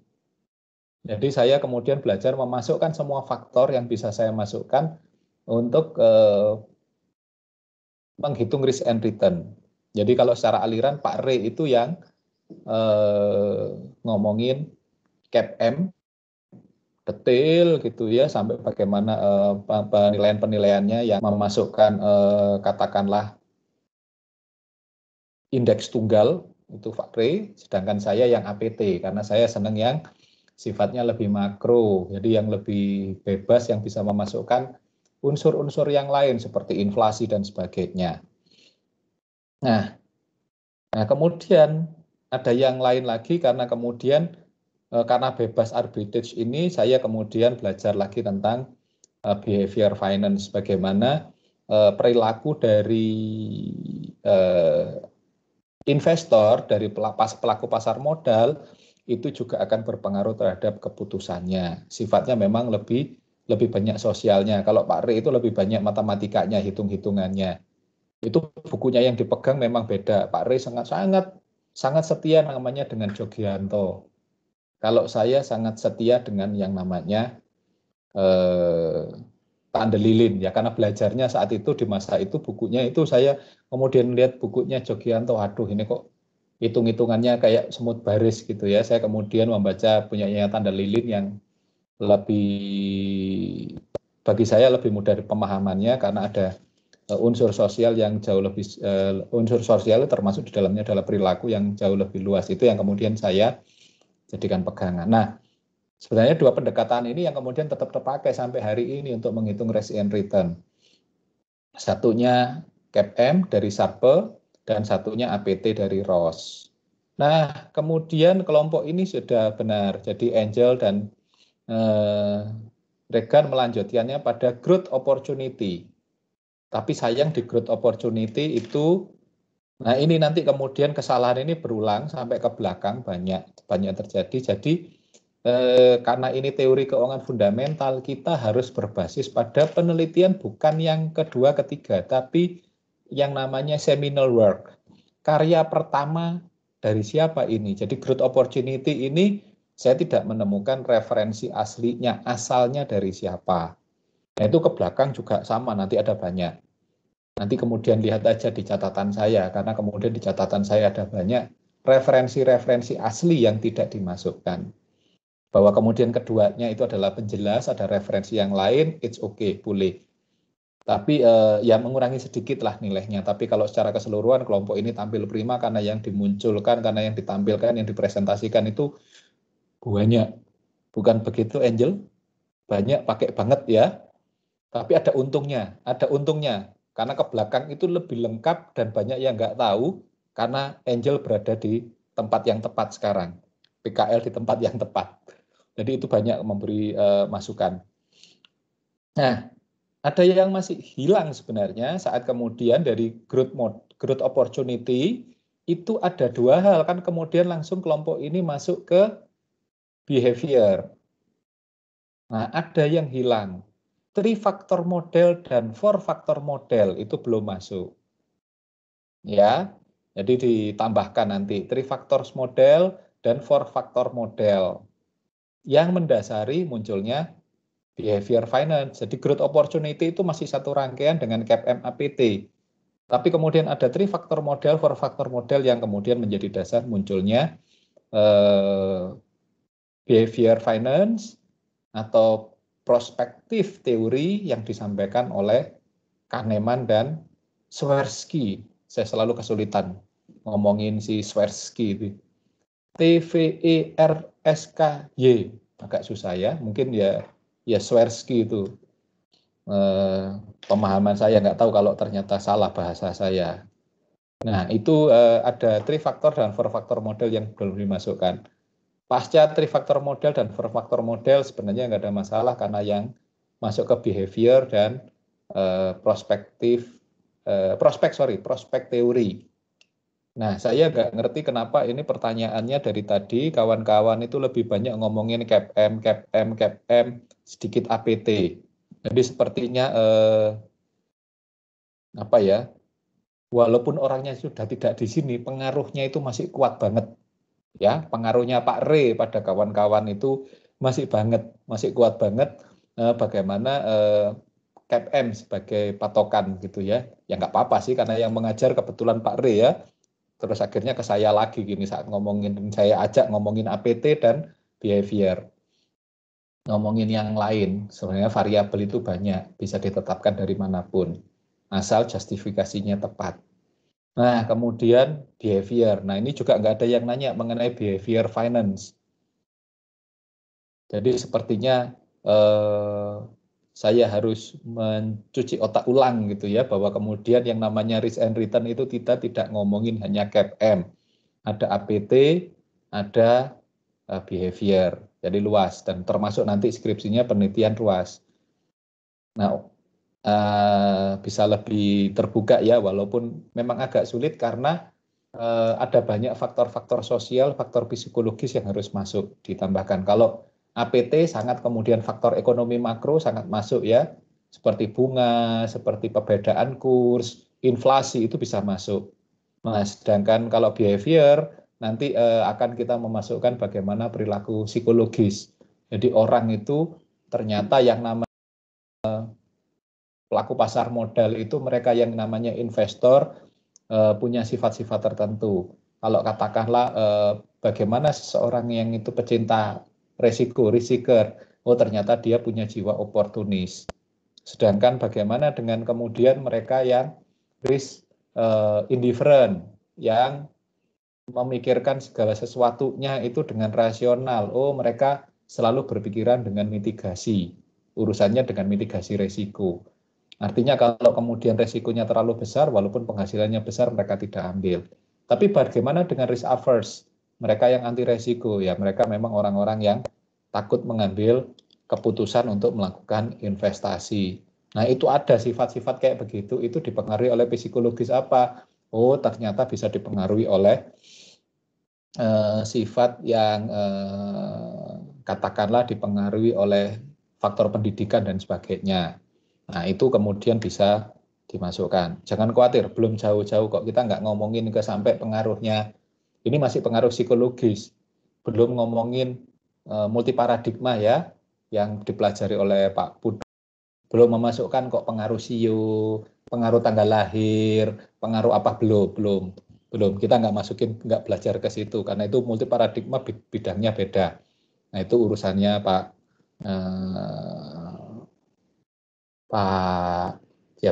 Pudu. Kalau saya sama Pak Re masih kuantitatif iya pasti, kualitatif boleh. Nah, Pak Re juga menyatakan boleh. Kalau saya sebaiknya dipelajari ya, behavior finance lebih dekat ke arah kualitatif research. Demikian pula dengan Budian. Nah, ini yang di pertama, dan kelompok ini sudah menyajikan hanya 3 factor models dan 4 factors model dan 4 factors model yang kelewatan. Nanti tolong ditambahkan ya. Setelah itu masuk kemudian sebenarnya ke portofolio dulu. Risk and return dari portofolio. Sebelum kita masuk ke portofolio itu ngomongin obligasi dulu sebenarnya. Nah, di obligasi kelompok ini sudah lengkap menjelaskan mengenai bagaimana risk and return di obligasi. Teori obligasi ya, teori tentang yield ya, teori yield.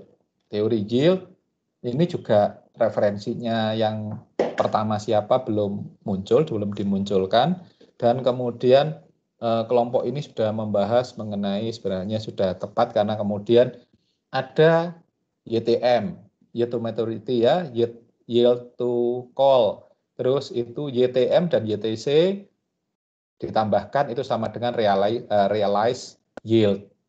Ya sama seperti rumusnya akuntansi U, yang namanya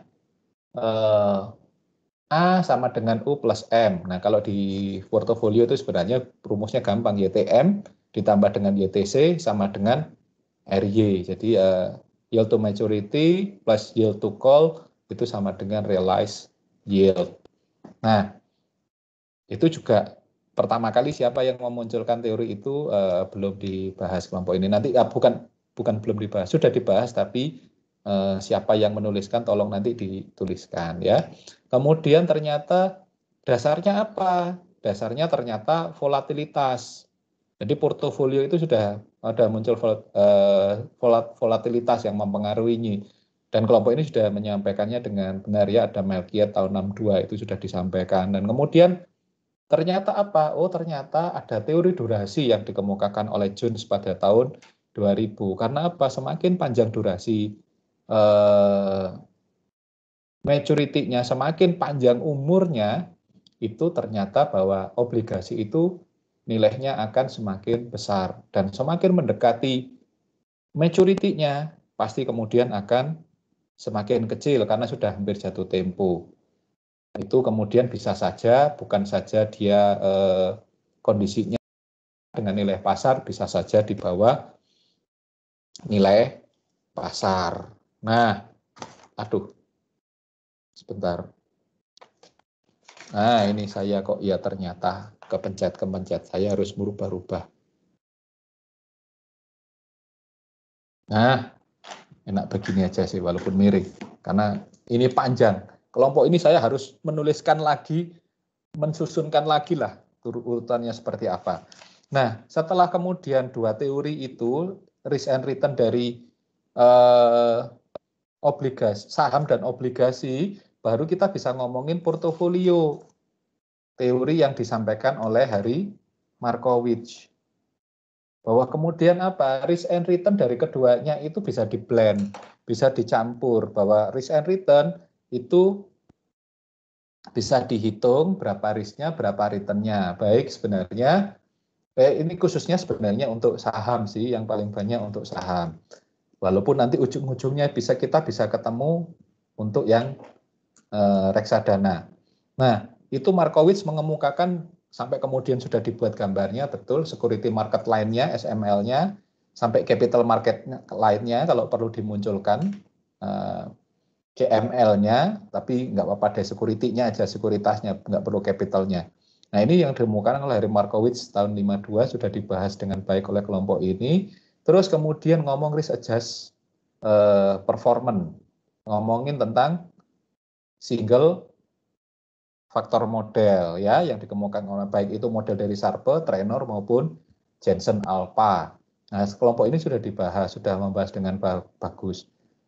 Dan kemudian apa? Menggabungkan ternyata ini hanya katakanlah mayoritas paling dapat dipergunakan untuk menghitung saham. Tapi bagaimana kalau kemudian dicampur risk and return-nya dengan obligasi?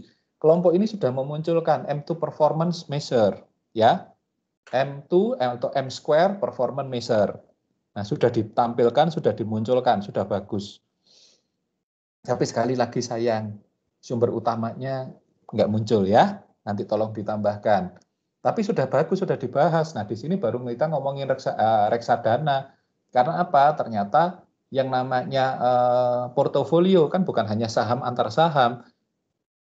Itu kan yang di Markowitz, terus kemudian bagaimana menghitungnya itu pada risk adjust performance. Tapi bagaimana menggabungkan antara portofolio dan saham, itu yang ya saat ini kita kenal dengan reksadana itu bergabung jadi satu di M square atau M2, M2 performance measure ya, M square lebih tepatnya, M square performance measure. Itu sudah dimunculkan oleh kelompok ini dengan baik. Nah, kemudian lebih jauh kelompok ini juga memasukkan bahwa reksadana juga kemudian tidak berdiri sendiri. Karena kemudian sangat dipengaruhi ada hal-hal yang lain. Seperti apa? Ada nilai VAR, value at risk.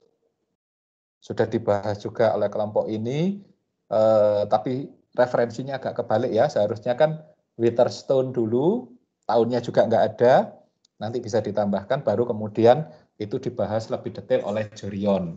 Tapi Witherstone ini yang pertama kali memunculkan VAR-nya, value at risk. Nggak tahu lagi kalau ada yang lain. Nah, ternyata apa?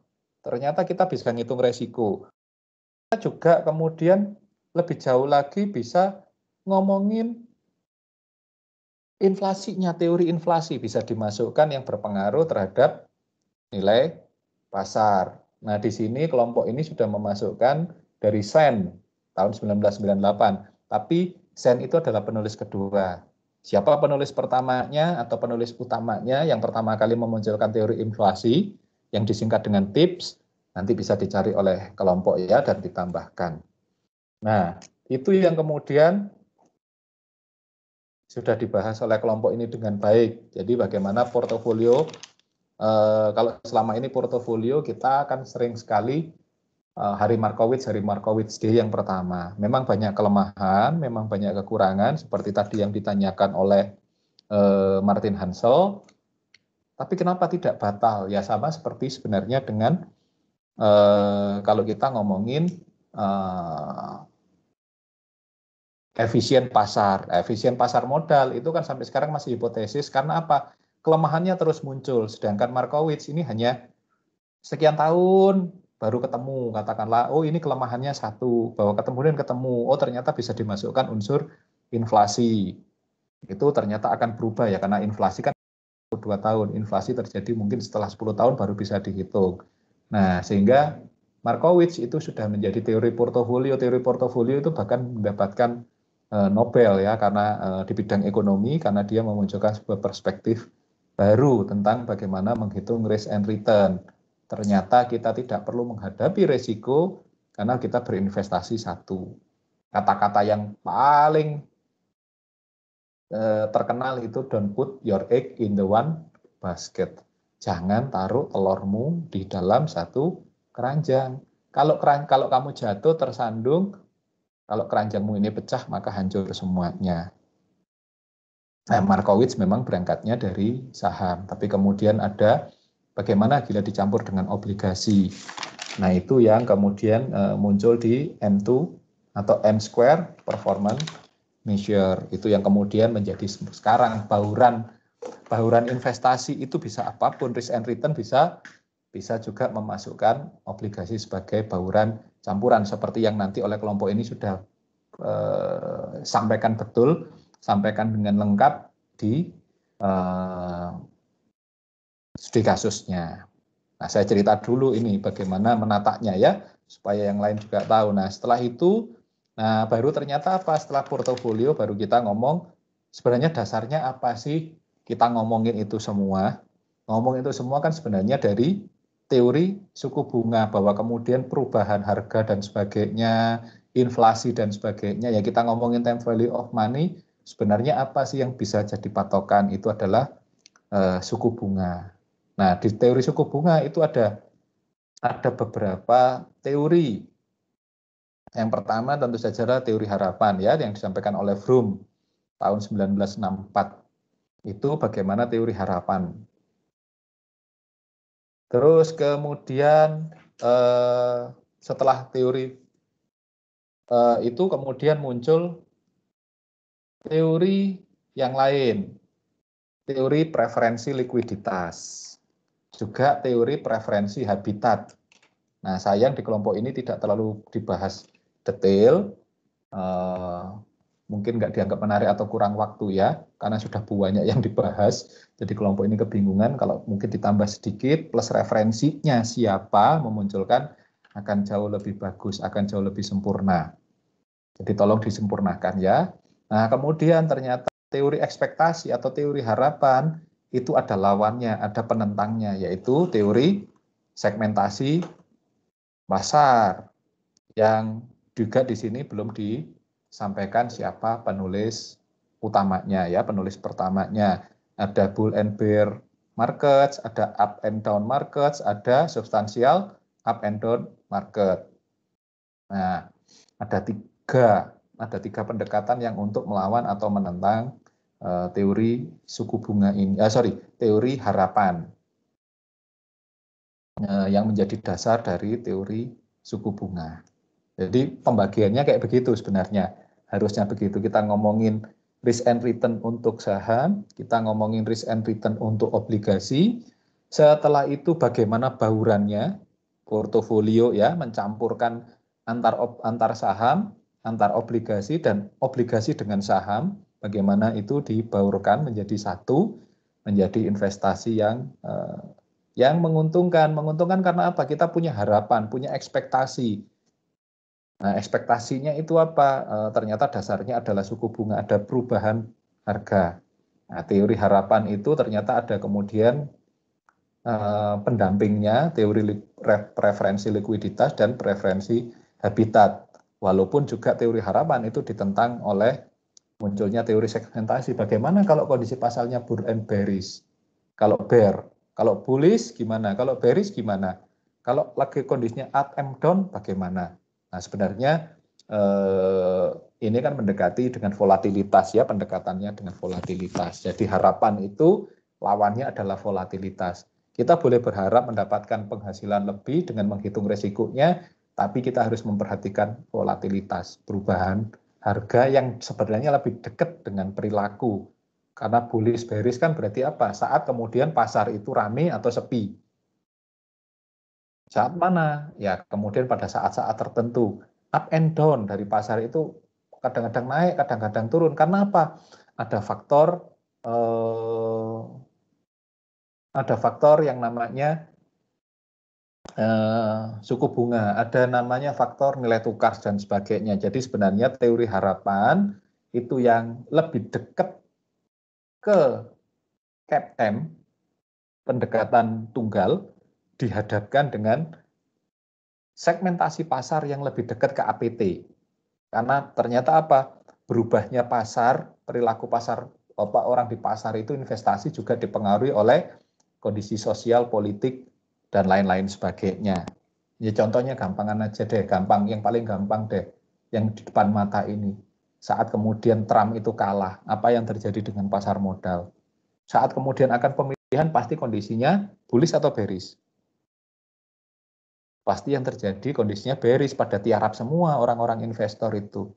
Tiarap semua karena melihat siapa nanti terpilih. Kalau Trump yang masih terpilih, oke lah mereka masih bisa berharap pasar modal di Amerika sana itu lebih dinamis. Ya ternyata yang kepilih Biden ya. Biden yang secara dunia lebih Partai Demokrat yang lebih memandang dunia sebagai bukan jumawah sebagai penguasa dunia, dia yang kemudian akan negosiasi dengan Cina dan sebagainya. Nah itu dianggap bagi pelaku pasar modal di sana, wah ini kalau kemudian ada ekspansi dari Cina dan sebagainya akan berpengaruh. Ternyata kondisinya itu menjadikan pasar modal di sana tidak bergerak. Tapi sebaliknya kalau di Indonesia kan kondisinya sekarang lagi relatif bearish ya, karena kemudian kita sudah lama tiarap, karena produksi kita nggak jalan ya di pasar real, terus kemudian di pasar modal jadi tidak bergerak. Hari-hari ini sudah cukup banyak yang bergerak karena apa? Government expenditure-nya itu gede. Karena government expenditure gede, ekonomi bergerak, jadi negara banyak belanja. Nah, tapi yang mendorong kemudian pasar uang kita itu semuanya relatif kondisinya over liquid, semuanya dimasukkan untuk pendanaan bagi negara. Bagi negara apa? Sekarang yang digenjot infrastruktur lagi. Jadi kemudian orang bisa belanja, aktivitas ekonomi bergerak karena infrastruktur dan beberapa kegiatan lain juga ditopang oleh pemerintah ya, seperti sektor pariwisata. Akhirnya siapa? Karena BUMN yang jadi ujung tombak menggerakkan, maka ekonomi juga di pasar modal kita relatif bergerak juga.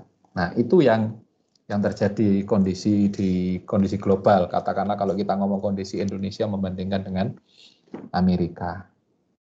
Nah kira-kira begitu gambaran dari apa yang disampaikan oleh kelompok ini ya, yang perlu karena kelompok ini kan lempeng, diajar semua aja lurus gitu 1 sampai 9 atau bahkan sampai berapa belas gitu ya.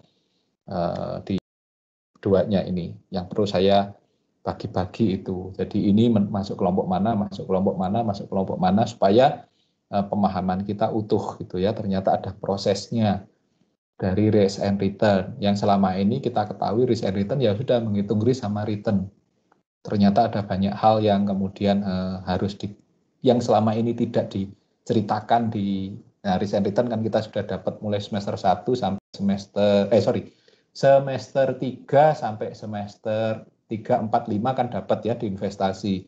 Nah di teori keuangan fundamental ini ternyata ada yang selama ini belum tersampaikan. Seperti apa? Nah kondisinya ini pembagian waktunya, pembagian perannya, dan kemudian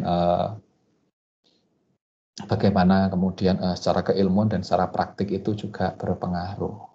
Tapi apa yang disampaikan kelompok ini sudah bagus, bahkan juga kemudian di studi kasusnya juga bagus karena kemudian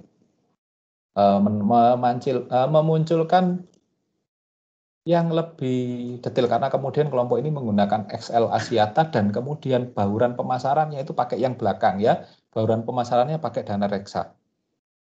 Reksadana. Dana reksa kan tempatmu sekarang PKL, Angel ya. Nggak tahu itu dapatnya sumbernya dari situ. Tapi kayak kelompok ini tidak hanya ngomongin yang saham, tidak hanya ngomongin obligasi, sekalian deh yang diomongin adalah teori harapan. dengan pakai menggunakan pendekatan reksadana. Jadi tidak hanya sekedar ngomongin saham, tidak hanya ngomongin obligasi, bagaimana bauran keduanya dicampur jadi satu. Ada apa ini, dana prima atau apa dan sebagainya yang kemudian menjadi keunggulan dari reksadana yang ditawarkan atau yang kemudian diambil oleh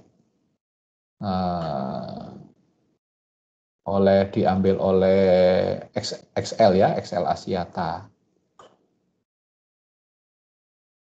Itu yang mungkin Angel ini bukan malu-malu tapi sengaja aja ya menyimpan hitungan-hitungan itu untuk dirinya sendiri karena nggak mau laporan PKL-nya ketahuan sekarang gitu ya. Bisa jadi gitu ya. Bukan begitu Angel? Enggak juga ya?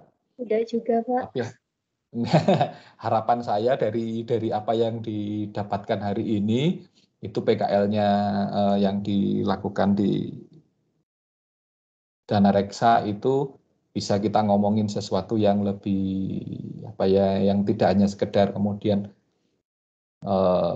di sana melakukan apa gitu ya, tapi kemudian hitungan-hitungan ini seperti ini, teori harapan yang menjadi dasar di investasi, M2 performance yang kemudian itu menjadi dasar dari perhitungan-perhitungan harapan investasi di pasar modal itu bisa menjadi penguat. Kira-kira begitu yang bisa saya sampaikan, juga penyempurnaan untuk kelompok ini, untuk kawan-kawan yang lain. Untuk jawaban dari pertanyaannya juga cukup lugas dijawab ya oleh kelompok penyaji ini dan nggak berlama-lama. Biasanya kan saya harus nunggu lama gini ya, nunggu diskusinya. Nah, kelompok ini enggak, ternyata apa yang ditanyakan sudah cepat dijawab. Harapan saya sebegitu, jadi nggak perlu lama-lama. Mungkin karena semester 7 ya sudah pada hafal apa yang harus dijawab. Itu enggak seperti biasanya kalau saya di semester 3 atau 5 gitu, kelamaan nunggu diskusinya. Pertanyaannya 3, nunggunya bisa 15 menit. Giliran jawab cuma 5 menit untuk 3 pertanyaan itu. Jadi penguasaan materi kelompok ini juga bagus. Itu yang bisa saya tambahkan dari presentasi ini, sedangkan untuk pertanyaan saya sudah rangkum dengan rangkaian cerita tadi, bagaimana sebenarnya kelompok ini sebaiknya menyajikan makalahnya dan presentasinya. Gitu. Oke, sampai di sini akan ada yang ditanyakan atau yang didiskusikan?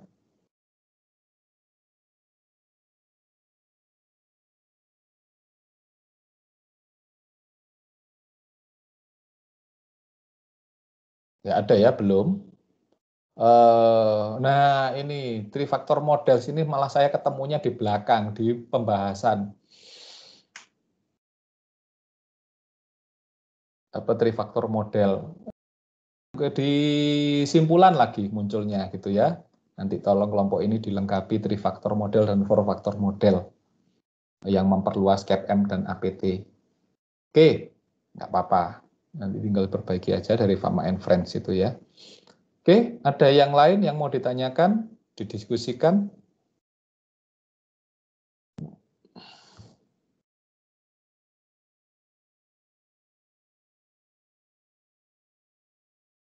Kalau tidak ada, saya cukupkan sampai ini perkuliahan hari ini.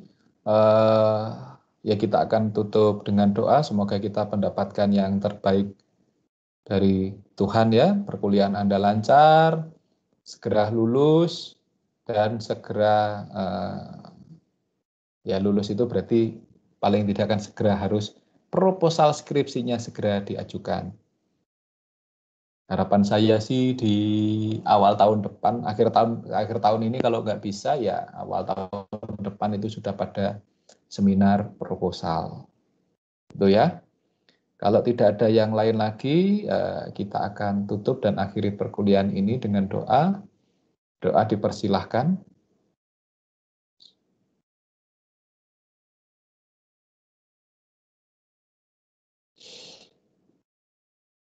Ya, terima kasih untuk perhatiannya. Ketemu lagi minggu depan ya.